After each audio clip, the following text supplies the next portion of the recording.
Surah Al-Fatiha for all our marhumin who first brought us to the zikr. Bismillah.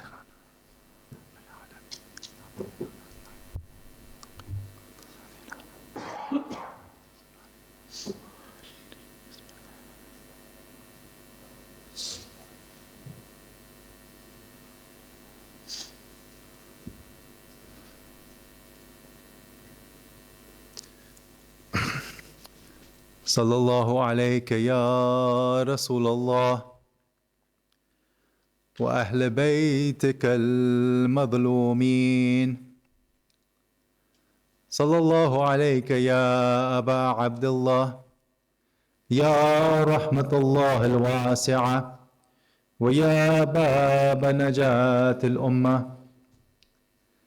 Assalamu alayka ya Aba Abdullah وعلى الأرواح التي حلت بفنائك عليك مني سلام الله أبدا ما بقيت وبقي الليل والنهار ولا جعله الله الآخر العهد مني لزيارتكم.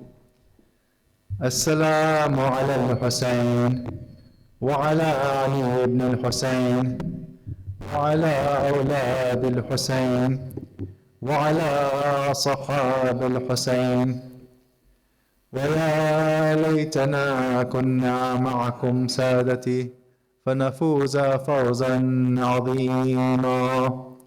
اللهم صل على محمد وآل محمد.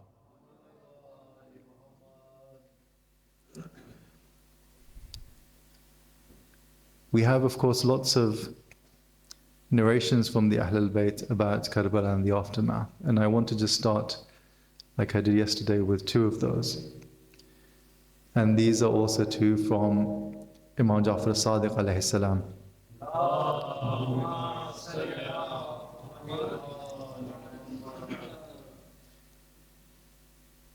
In the first one, the Imam says,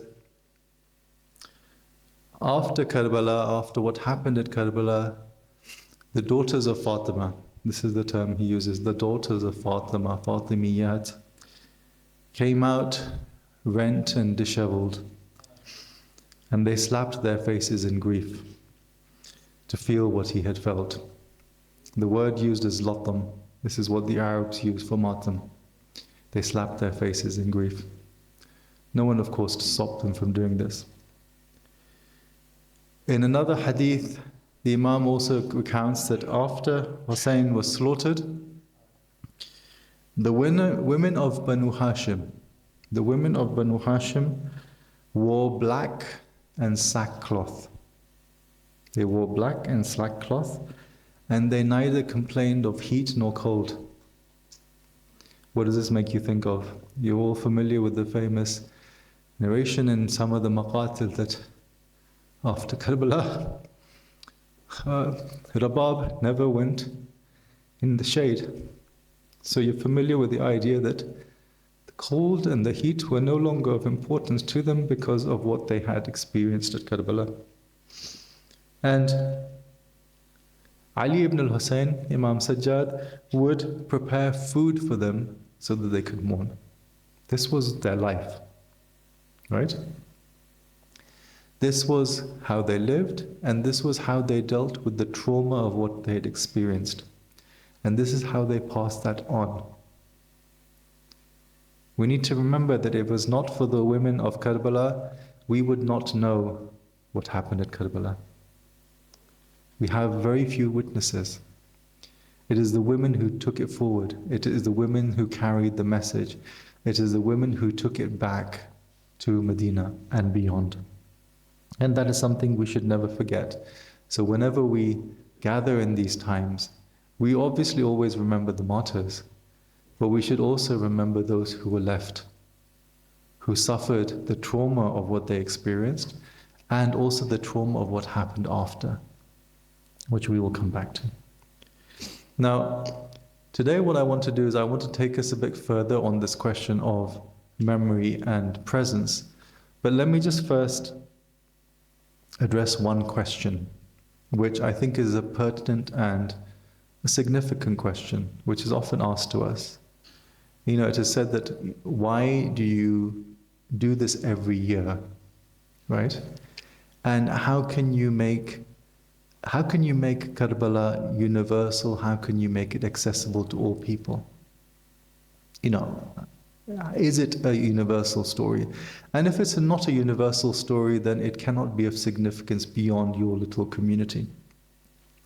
Now, this question of universality is then brought up, and so people attempt to find themes which they think are universal. So they talk about justice, they talk about love, they talk about compassion, they talk about fighting for right, they talk about resisting oppression. And all of these things are true in and of themselves. The problem is, there are a number of issues with this. And what I'm going to suggest is the particularity of the story does not detract from it potentially being universal. And in fact, the particularity of the story is why it is important and why it has the potential for being universal. Now, why do I say this?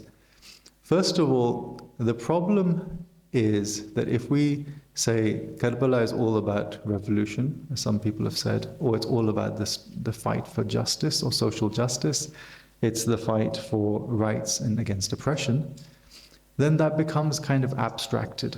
It takes us away from the particularities of what happened. An abstract notion is a nice enough notion, but the question is, what does that mean for people? When you use abstract concepts, in different contexts, people have a different sense of what that means. We know this from the world in which we live, in which the media often portrays things in ways in which, justice is injustice, injustice is justice. Oppression is treating people right is oppression. We're familiar with this. Those of us who've read George Orwell know this. This is what's known as doublespeak, going back to 1984. It's the way in which people not only understand these things, but then also the way in which they're presented to us. And we know this because, of course, in the immediate aftermath of Karbala, what happened was it was described as a minor skirmish which happened. These people are rebels. These women are slaves. These people are not significant, right? That was what was portrayed then. It's much easier to do that. It's very easy to do that nowadays when we have the means of the media to portray right as wrong and wrong as right. So it's important to remember what the particularities are of the case and then deal with those particularities. There has to be a way in which what we're presented is rooted in the tradition. The details are important. Take something like compassion. Compassion is a good, everyone understands it. But then how do we understand what compassion is? So we see in what happens on the way to Karbala, how does the Imam deal with people? How does he even deal with the people who are out to kill him when he's about to leave Mecca? He deals with them in compassion. He's trying to be good. Even towards right at the end, he's trying to save them from themselves. That is their compassion. We're all familiar with the phrase right at the end, even if you cannot do what is right, then at least be free in your actions. Be free in the world. Even if you are not being free with respect to your Lord and the way in which you behave with your religion. So there's a sense in which the rootedness of the tradition, the details of the tradition are important.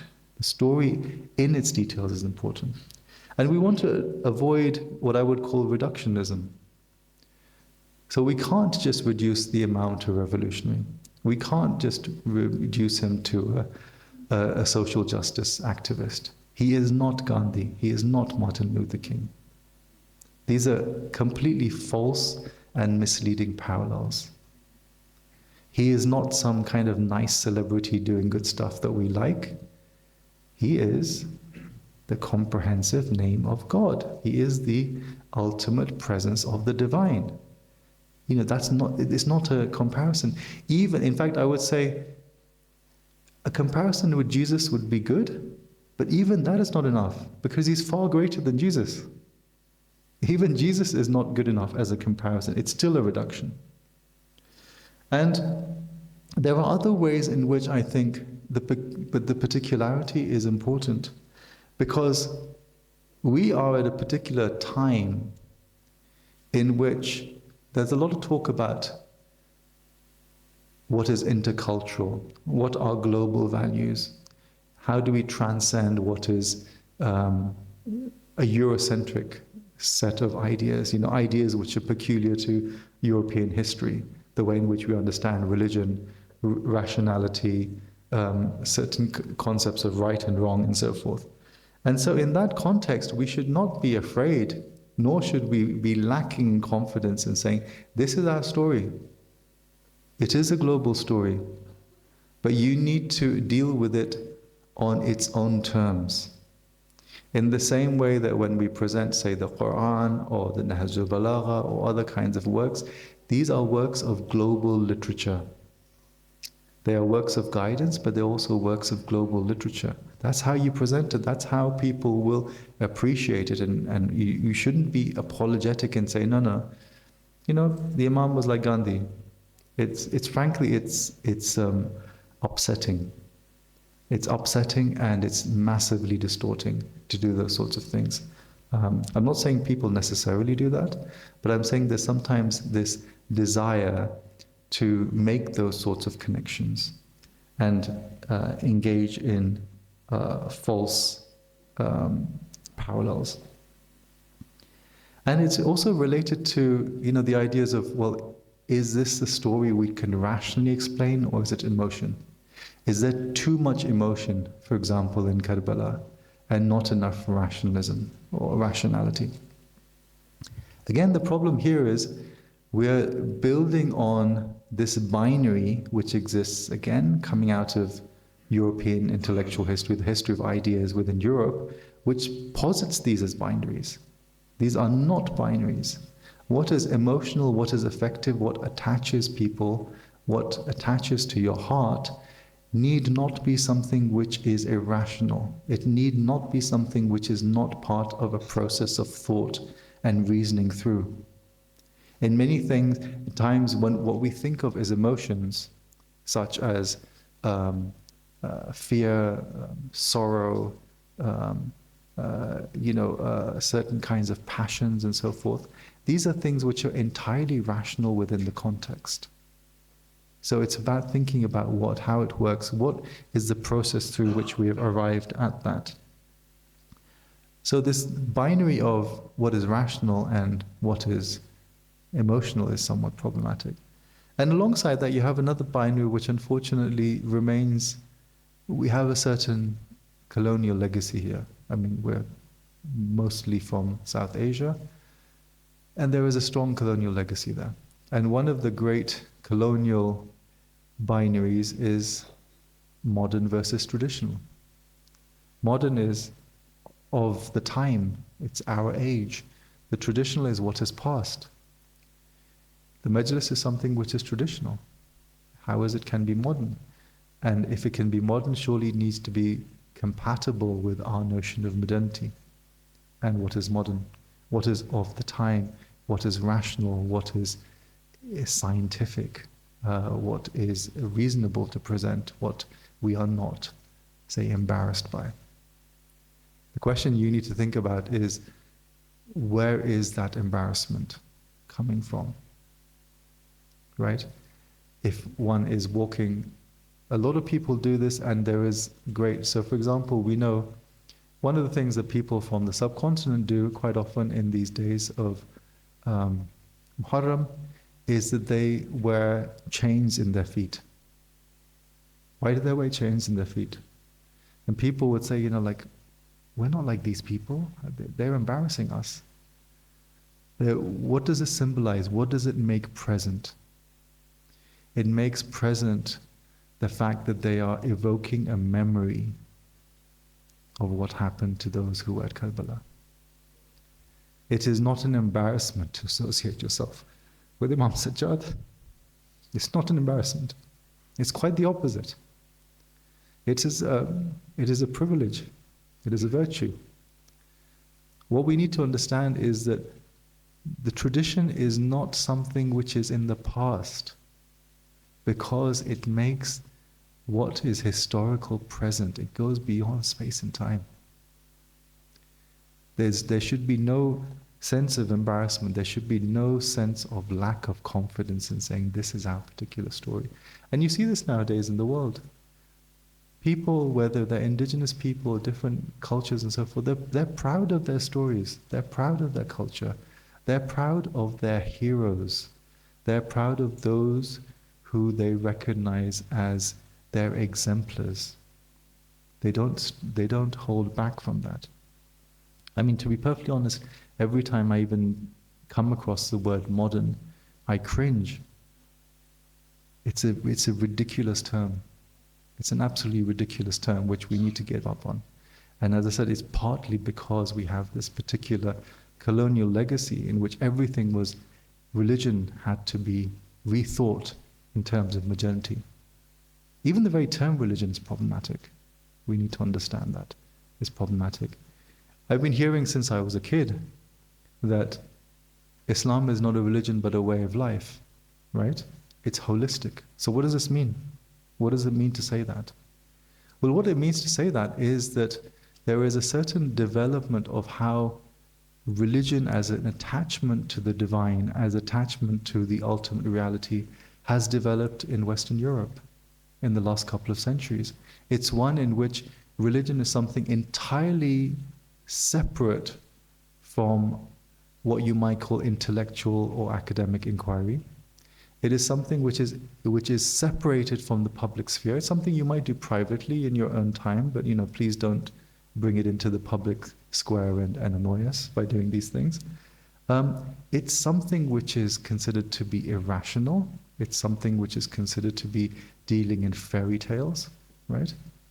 And in all those senses, of course, Islam, our practice is not a religion in those terms. That's perfectly reasonable. But if anything, what's more important is to say maybe the very notion of religion has to be changed. And this is where we talk about, we have this term deen. So what does deen mean? Translating it as religion is problematic because you're associating it with these ideas, right, which are considered to be, to use another problematic word, backward, or something which is in the past. Whereas deen is something which is respectful. It is a privilege to be associated with the deen of God, and specifically in our tradition, the deen of Ali. One of the earliest terms, tashayyu' is not an early term. The earliest term is deen Ali. It is very early attested. It is as early as the concept of sunnah. So, for example, you find Deen Ali mentioned in Safin, even before Karbala. So there's a sense in which we need to, be confident about the story, present the story, present it to our own people, present it beyond that. It is universal. Give it a chance to be universal. But don't try to ascribe to other parameters and conceptions of what is universal. Make it your own parameters of what is universal. And don't forget, you cannot reduce the Imam to a social justice warrior. The Imam is the face of God on earth. It is a much, much greater office. It is a much greater status. It is a much greater presence in our lives than anything else that could be. So I want to just recap on what we were discussing yesterday with respect to memory and presence, and then move on to this concept of Wilayah, which I think is central, and I will deal in a bit more detail today and tomorrow on the question of Wilayah. So one of the things we said was that memory creates presence, makes something present. Memory in zikr evokes existence. So there's an equivalence between existence, memory, and presence. A simple way of doing this is, as we often hear in various hadith and stuff, the zikr of the Imam is the zikr of the Prophet, the zikr of the Prophet is the zikr of God. That's how that equivalence works. Zikr, presence, existence. and it works in the other way as well. And that's why the relationship of, what's known as ma'rifah, which is a difficult concept to relate, but knowledge, grasping, understanding, appreciating, making present, experiencing, in a completely incontrovertible way that there can be no doubt, that also works in the same way. So ma'rifah of the Imam is the ma'rifah of the Prophet, and the ma'rifah of the Prophet is the ma'rifah of God. And I will come back to this with a more extensive hadith which I want to relate, which I think is really important on this. So, just to recap on this idea of the presence, the metaphysics of presence, so to speak, that we might talk about. Presence is existence and everything that it entails, right? Presence is what exists. Absence is, in that sense, what does not exist. This is why, for example, it is extremely misleading if we understand the idea of the Imam as being, he's not in our perception, but he is not absent. He is very much present because he exists. And his presence is something which is constantly given to us. We can't see him, and actually we can see him, but we can't necessarily always perceive and recognize him, but he is always there. It is not absence. It is not something which is physical. We're not talking about physical, tactile. We're not saying that everything that exists has to be reducible to what is material and what you can touch. We're not talking about a confinement of space and time. As I said, the practice of zikr that produces the presence is something which is beyond space and time. It is not confined by that space and time. And it's positive. I mean, one thing, I don't want to get into this, but there is a good reason why in our zikr we do not mention those who are the enemies of the Ahlul Bayt. Because we don't want them present. I don't want them present. None of us wants them present. We don't mention those names. Because they basically do not have any existence for us. They are past, they're gone, right? We need to know who they are, right? To understand who the Imam is, but they do not have presence for us. We do not mention them.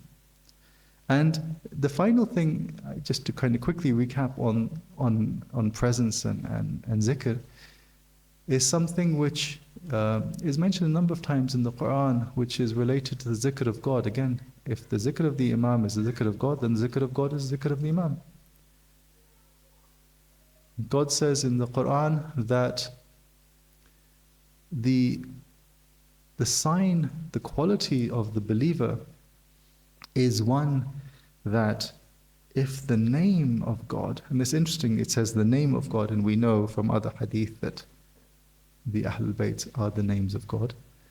If the names of God are mentioned before them, their hearts become illuminated. وَجِلَتْ قُلُوبُهُمْ.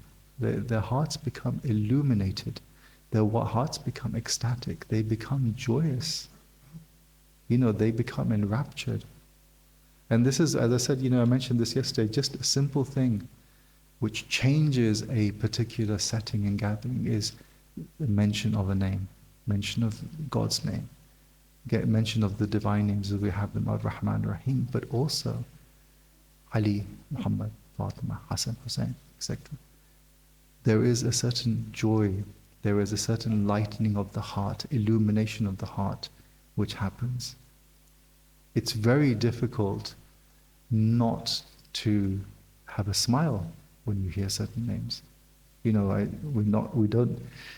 Muharram is not about smiling, but it's very difficult if someone says Ali and you're not feeling joyous, then you have to think about who you are and where you are.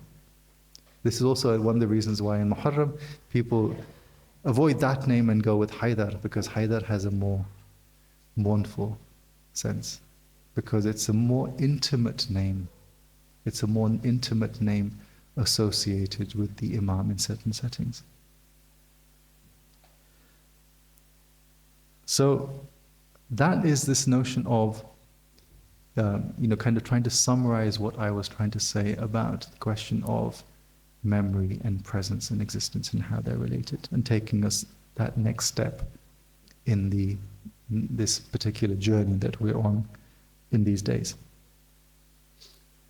The next step in that journey is this concept of Wilayah. Wilayah is, there's absolutely no doubt, it is the central concept of Islam. The central concept of Islam is not Tawheed. This is actually a massive misnomer, because there are many other religious traditions for whom the idea, the singularity of God is there. It's not a unique selling point of Islam, Tawheed. It just isn't.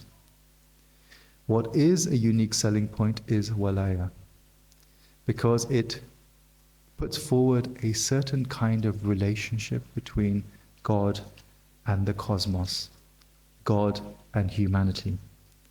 And it's associated with this notion of presence and zikr because of the root of the term. Wilayah means being next to, being present, being close, nearmost, being intimate.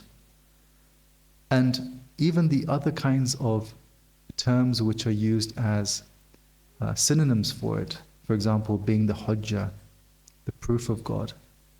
This is also about presence. The proof is present before you. It's something that you can perceive. Being a representative of Khalifa. All these terms work together.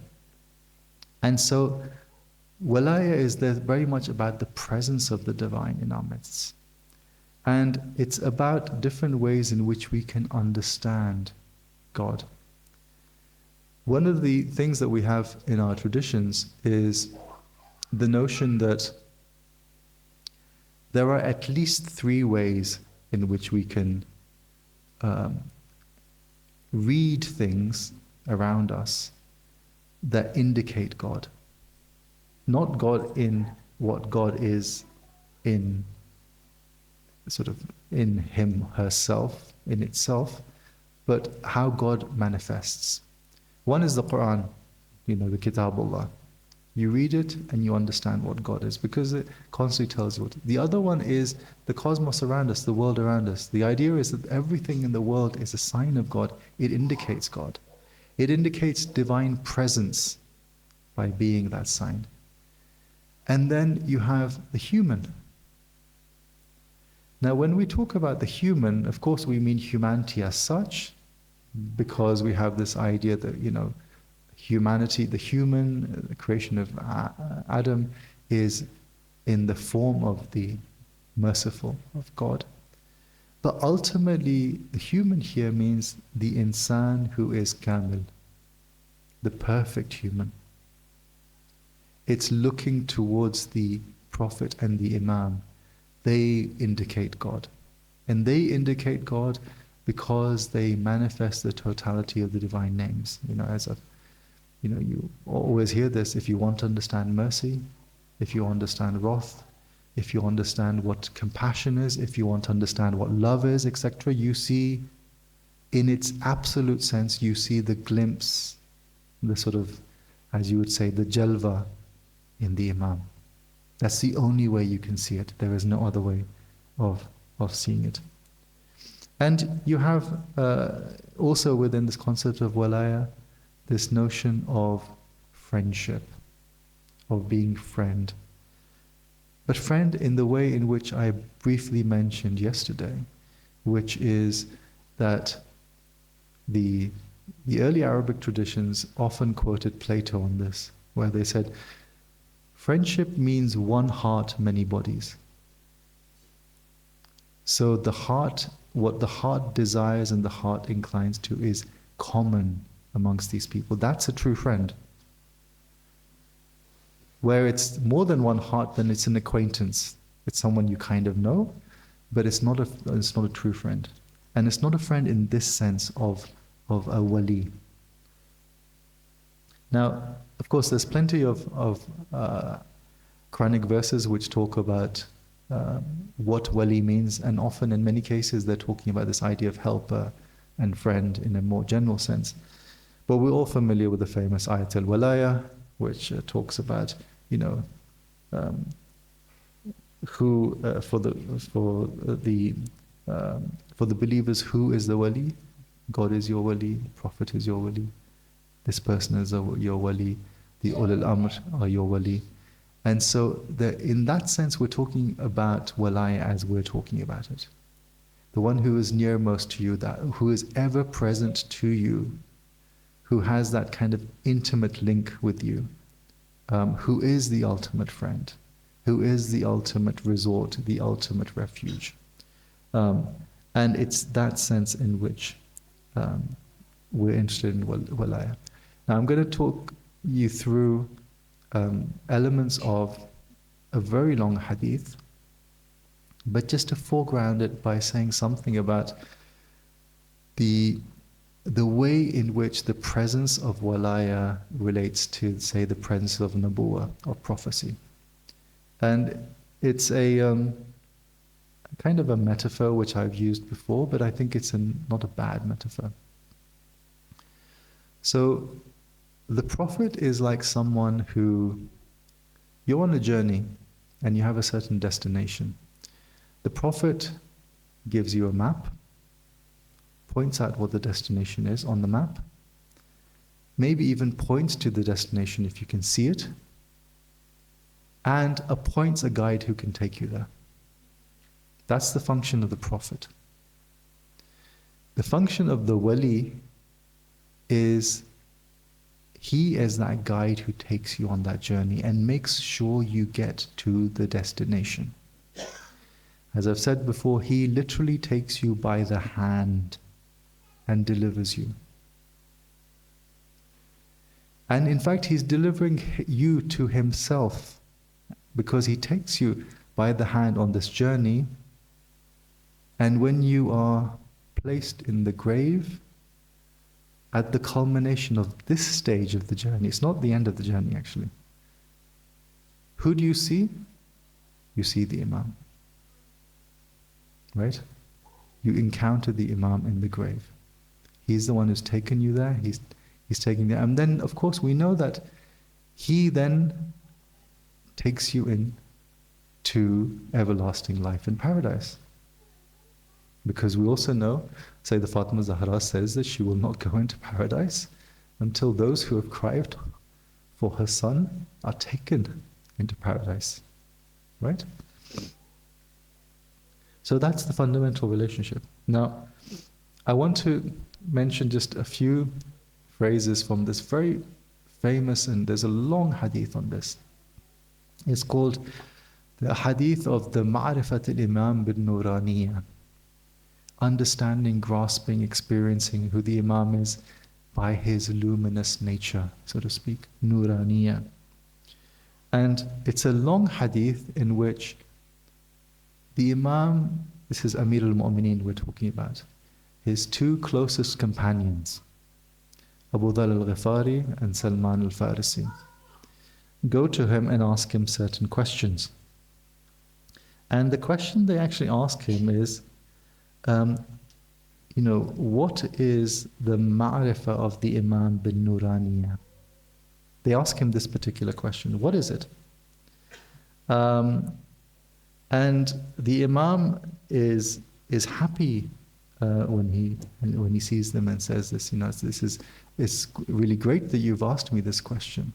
And it actually, he says that the very fact that you've asked me this question demonstrates that you are my wali, you are my friend in this sense. We have a relationship of Wilayah between us. And very interestingly, he says, and it demonstrates that you are not, and the term he uses here is muqassir. What does this word muqassir mean?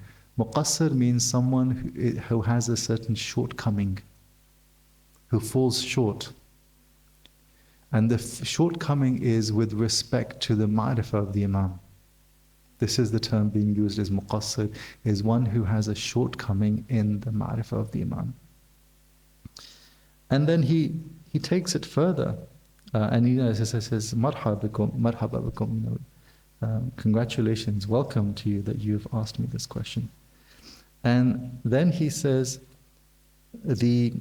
what does this ma'rifah bin Nuraniyya mean? He says, well, not one of you will perfect their iman, not one of you will perfect their faith until they know me in my very essence, through my knowing me through my nuraniya, through my luminous nature. Because and if you know me with that knowledge, with that understanding, then that is because God has tested your heart for faith and has expanded your breast, shara sadri, for Islam. Islam in the most general sense of submitting to God and being at peace with God. And becomes an arif, someone who is an arif, who understands, who perceives this purely, and mustabsir. Mustabsir is the idea of your sight is completely clear. You have complete vision and complete knowledge. And that person can never be in any doubt about my status. This is a wonderful description, and it's a very deep kind of description of, I guess, what in other contexts you would call yaqeen, certainty. That there can be no doubt in yourself, but you have a complete understanding of it. And then, of course, he goes on and says, because ma'rifah, knowing me through my luminous nature, is knowing God. I said before, knowing God. And that is the pure deen, ad-deen al-khalis.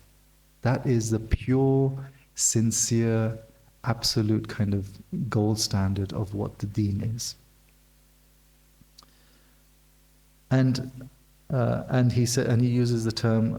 This is kind of from the Quran. This is Deen al-Qayyim. This is what people have been. So this is precisely the culmination of what the Prophet's mission is, and what is the result of believing in the true Hanif Muhammadan deen that we are required to follow. And there's another thing where he talks about the relationship between what does it mean, for example, when God says in many places in the Quran, aqimus salat, establish prayer. He says prayer is a cipher for my Wilayah. He gives other examples of it. For example, there's another very famous phrase, Quranic verse, Asta'inu bis-sabri was-salat. And he says, sabr is the Prophet, salat is me. Salat is me. It's my Wilayah, is salat. Because what does salat mean? Salat is that process of submission, Islam, which we talked about before. And salat is a link, it's a connection, it's a presence. The ultimate description of what salat is the presence of God in the heart. Right? And it's the ascension of the spirit to the presence of the divine. So it's all about presence, and that's what the nature of the ma'rifah of the Imam is. But he also says, but this is a very difficult thing. The ma'rifah and establishing my Wilayah is difficult, and it is something that can only be borne by 3 types of people. There are only 3 people who can bear the weight of it. Think again about the famous ayat al-amana, the imana, which is presented to the mountains, and they reject it, they can't bear it, because that's Wilayah. Wilayah has a certain gravity. 3 kinds of people can bear the Wilayah. The first is a malak muqarrab, one of the cherubim, one of the close angels to God because they have a certain status of presence, they're close to God. A prophet who is a messenger, mursal, is sent with a sharia. They can do that because again they have that link between the divine, which is very clear. Or a abd mu'min, a believing creature whose heart God has tested for faith. And that is the category where it is possible for us. But it is very difficult to bear that. And one last thing I will quickly mention, and I'm going to probably continue this tomorrow as well because it's a long one and there's a lot more things to say. But I just want to mention one more thing about it. And you know, the Imam goes on to say, look, I am a creature of God. Ana Abdullah. And I am his Khalifa over his creatures. You know, so don't make me your Lord in the sense of your Rabb. That's what he says. He says, don't make me your Rabb. I'm not your Rabb. I'm a creature. However, and this is the interesting thing, how do you qualify and categorize me? What do you say are my limits? You can't establish the limit of what I am. And this is a very difficult area to get into, and I don't want to dwell on it much, but it is an important point, which is, you know, people always talk about this thing about, you know, the biggest problem we have, I would say, and this is historically, for centuries, the Shia have always had this problem. It's a problem between ghulu and taqseer. How far do we go on the Imams and what is the shortcoming? So he's already talked about what a shortcoming is. A shortcoming is not this kind of ma'rifah. But what is the limit of this? And the only limit he's in a sense presenting is this: you don't call me your Rabb. I am not your creator and sustainer. Right? But you have no idea of what I am. Beyond, you know, below that, you have no idea of what I am. And this is why, you know, like, you have that famous thing about, you know, a lot of, by the Nahj al-Balagha, the collection, of course, of Amir al-Mu'mineen's sayings and sermons and so forth. The famous thing that commentators often said is, this is not quite the word of God, but far beyond the word of human creatures. Right? So you have this kind of strange space. And it's not for us to kind of determine where those limits are. It's not for us to kind of determine what those limits are. But there's, as I said, there is a lot more to be said, especially bringing out the different way in which presence is made through ma'rifah, through that understanding, and the way in which the relationship with the Prophet, for example, works. And I want to give some more examples from the hadith. But let me just return to one of the elements of the hadith, being the mu'min who is mumtahan, whose heart has been tested for faith. And there are so many examples of this that we have in Karbala, and also those who were before Karbala. So what I want to do is I want to say something about one of these mu'min mumtahans, whose ma'rifah of the Imam is absolutely impeccable. And this is Muslim. Muslim, who was the cousin of Imam Hussein and sent as his representative. And for those of you who have, for example, seen Mukhtar Nama, which does a wonderful job of giving us the visual link, we see in that narrative how it is that Muslim is tested in many ways. So when, for example, he is at the house of Hani, he has Ibn Ziyad before him. He can kill him and finish the whole thing there and then. He doesn't do it because that is not what his Imam would want, for him to act in a cowardly manner, in a way which is not appropriate to a mu'min who is mumtahan. When he later leaves the house of Daw'a, where he's taken refuge at the end, he leaves it because it is not appropriate for a mu'min who is mumtahan to put a woman like her in danger. This is the privilege and the honor of a true mu'min whose heart has been tested. And we know that the story of what happens in Muslim in Kufa is a story of betrayal. And it's a betrayal which gives us a sense of what is to come as well. We know that thousands of people did bay'ah to Muslim on behalf of his cousin. Thousands and thousands. They said, we will be sincere. And he goes out in his armor and he declares, and he does the call, the war cry of the Prophet, and he goes to take them in prayer at Maghrib. And by the end of the Salat, he turns around, there was no one behind him. There was no one behind him. That is the great betrayal. We know that, as I said, he takes refuge with Daw'a. He's betrayed by her son. He goes out to fight. He fights, and we have Muhammad ibn Aqil is sent by Ibn Ziyad to fight him with some of his warriors. He sends a message back to Ibn Ziyad saying, send me more men. Because this is a young man of the Banu Hashim. This is how they fight. Think of Karbala, what happens there as well. And even then he's betrayed, because when he's surrounded, he says to Ibn Athas, I will surrender, I'll put down my sword if you give me free passage. Ibn Athas says, yes, I'll give you free passage. As soon as he puts down his sword, he is arrested and he is taken to the Dar al-Amara. And even then, it continues. Another betrayal. He says, I'm thirsty. This is the key thing. It's that all of the shuhada were thirsty.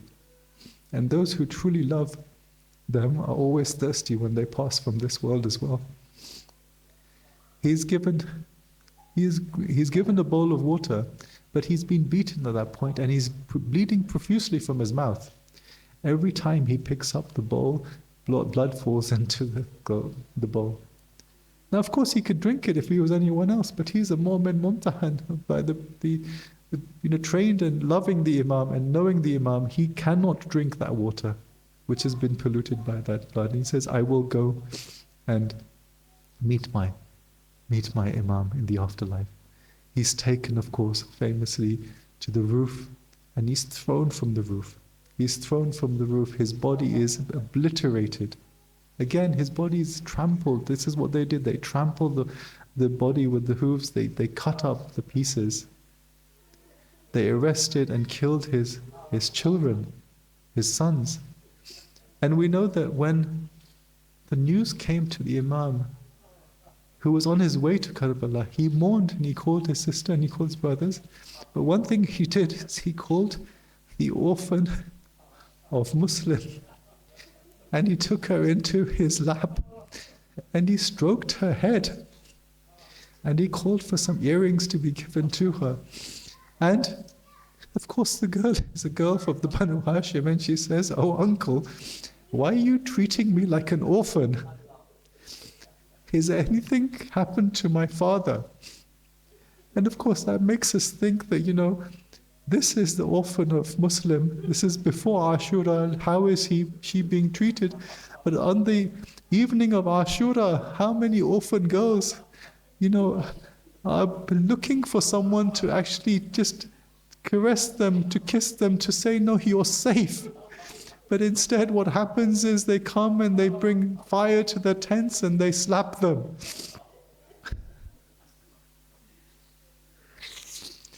إن لله وإنا إليه راجعون فسيعلم الذين ظلموا أي منقلب ينقلبون.